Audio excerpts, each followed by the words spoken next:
Salut, c'est Frédéric Ostry, bienvenue pour cette courte vidéo où on va parler de l'effort joyeux. Donc, comme tu le sais peut-être, ça fait des années que je suis dans le bouddhisme, ça fait 20 ans, j'ai habité dans des centres bouddhistes et donc les concepts bouddhistes, ça reste vraiment ma base pour avancer et puis pour tous les enseignements que je te transmets.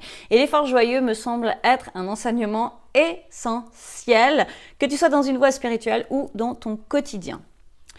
Le concept, c'est d'être dans la joie lorsque tu dois fournir des efforts, donc lorsque tu ne vois pas les résultats. Je te parle de ça parce que très régulièrement, les personnes qui viennent vers moi ou que j'accompagne en coaching sont hyper énervées très agacées souvent parce qu'elles me disent « Oui, j'ai fait ça… » je sais pas, je suis allée voir telle personne, j'ai fait tel stage, je me suis posé telle question, ça fait 6 mois, 1 an, 2 ans que je me pose ces questions-là et j'obtiens pas les résultats que je veux, donc ça me frustre, ou bien jamais ça va s'arrêter, ou bien je me la suis déjà posée, ce sujet je l'ai déjà étudié, donc je devrais l'avoir réglé. Ok ? Où l'effort joyeux rentre en jeu. Pourquoi ? Parce qu'en fait, on est en tant qu'être humain un oignon, ok ? Un oignon qui comprend plein de dimensions et plein de temporalités. Et donc, on a certains nœuds fondamentaux qui viennent d'autres vies ou d'autres dimensions en fonction de tes croyances, ou les deux.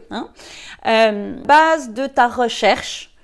Quand je parle de recherche, c'est pour moi, dans cette incarnation, on est des alchimistes et les alchimistes sont là pour transmuter toute énergie pesante et énergie de peur en énergie d'amour et d'élévation, d'accord ? Mais dans l'essence de la vibration. Et donc, à chaque fois que tu vas avancer en fait dans ton chemin, eh bien, tu vas toucher un sujet sur un niveau. Et puis, ce sujet va revenir sur un truc qui reste pendant hyper longtemps. Moi, le décès de mon petit frère, j'ai mis presque 15 ans à ce que ça soit vraiment fluide et que tout, en fait, soit lâché. Et pourtant, comme je te l'ai dit, ça fait plus de 20 ans que je travaille de manière acharnée sur mes difficultés. Donc, ce que je veux dire par là, ce cheminement, ce qui est intéressant, finalement, c'est le chemin. Tu vois, ça c'est hyper intéressant. Et pour prendre le chemin, ça demande d'aller voir le but, mais ça demande aussi de voir ton évolution, de voir qu'est-ce qui se passe en toi sur ce chemin. Et en fait, quand tu deviens un chercheur, pour moi, on est vraiment des chercheurs de comment fonctionne l'être humain et de comment moi je fonctionne pour me transmuter et puis pour observer justement mes mouvements émotionnels et mon ego. Qu'est-ce que je mets en place pour le modifier et grandir, ok ?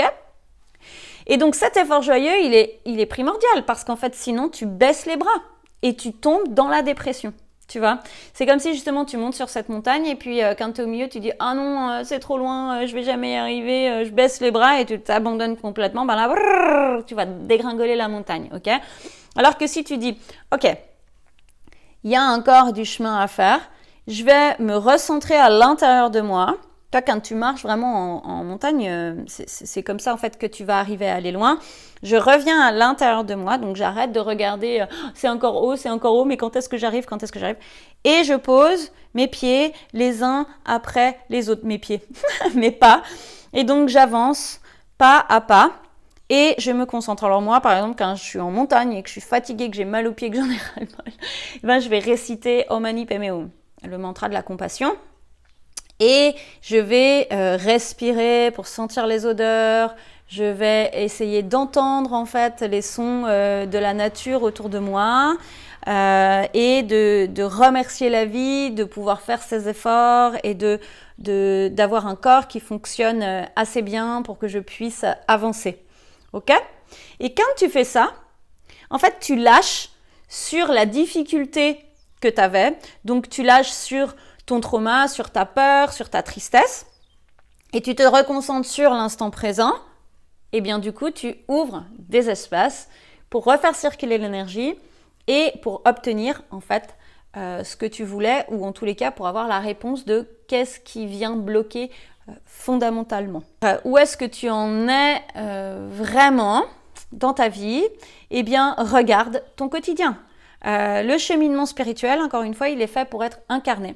Donc, qu'est-ce qui va t'indiquer où tu en es et comment tu as vraiment travaillé sur toi? Eh bien, c'est de regarder qu'est-ce que tu manifestes dans la matière. Ok? Parce que la matière, c'est la résultante de tes 95% d'invisibles. Ok? La physique quantique a démontré que dans ce qui existait, la matière, le mental, les choses accessibles rapidement sont égales à 5%. Et en fait, ces 5% sont la résultante de 95%. Et donc, ces 95%, c'est ce que tu es à l'intérieur de toi, dans ton subconscient, dans les autres dimensions aussi.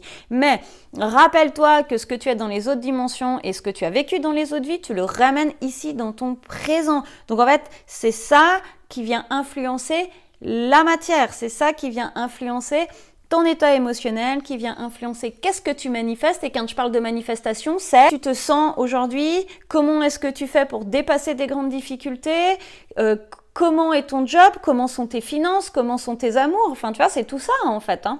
Et ensuite, c'est un jeu de miroir, de va-et-vient. Bon, je referai une autre vidéo là-dessus parce qu'après, ça va être trop long. Donc en tous les cas, l'effort joyeux, c'est le fait de te dire, je mets mon attention sur quelque chose qui va me motiver. Et je vais terminer avec une anecdote. Avant, j'habitais en haute montagne et j'avais ma fille qui était bébé. Et donc, il fallait que je pèle la neige toute seule avec ma fille sur le dos en portage à 1200 mètres d'altitude. Et je me souviens d'une fois où j'étais là, non mais j'en peux plus, j'en ai marre d'habiter là, c'est trop dur. Et en fait, plus je râlais et plus c'était hyper dur de peler cette neige. En fait, il en était tombé des bonnes quantités. Et à partir du moment où je me suis dit, ok, stop, là, on va développer l'effort joyeux. Et encore une fois, c'est quelque chose que l'on pratique vraiment dans les centres bouddhistes et dans le bouddhisme. Hein. C'est comme ça que tu vas avancer. Eh bien, je me suis dit, ok, je récite Om Mani Padme Hum, je respire, je vois ce paysage complètement incroyable. Je suis baignée par la gratitude de vivre en fait dans un espace de nature qui pour moi en fait était vraiment important et la réalisation d'un rêve.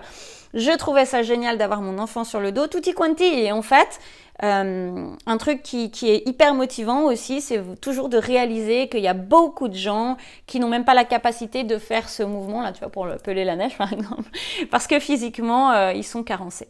Et là, tu vas voir, tu vas vraiment grandir et être dans la gratitude et ce qui te semblait être un énorme effort va devenir quelque chose de facile et de très joyeux. Si tu veux des infos, tu me laisses un commentaire. Je t'invite à t'abonner, à liker, à partager et à appuyer sur la petite clochette pour avoir les notifications des prochaines vidéos. Je te fais des bisous. À bientôt, prends soin de toi.